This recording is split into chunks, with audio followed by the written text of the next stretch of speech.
A Xunta de Goberno da Deputación de Ourense aprobou esta mañá un total de 19 asuntos de xestión, ademais da acta da sesión anterior, mobilizando no seu conxunto 861.000 euros destinados a reforzar a cooperación cos concellos e apoiar as familias da provincia. Estamos non solamente atendendo o territorio, que nestes casos é un factor fundamental, senón tamén, e por suposto, tendo en conta as circunstancias sociais da familia ou mesmo médicas ou de discapacidade, non? Por lo tanto, é un programa que, xa digo, que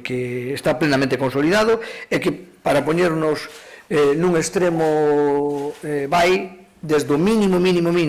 que sería naqueles concellos que non teñen, que non están afectados, o sea, que medran e que non están afectados por a situación de reto demográfico, que sería un mínimo de 300 euros, ata a posibilidade de chegar a situación máis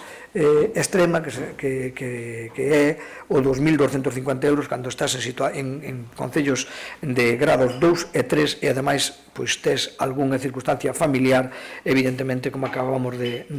indicar. As axudas oscilaron entre 300 e 1.250 euros, en función do concello de empadroamento e das circunstancias familiares, reforzando o compromiso da Deputación coa equidade territorial e coa protección reforzada das situacións de maior vulnerabilidade.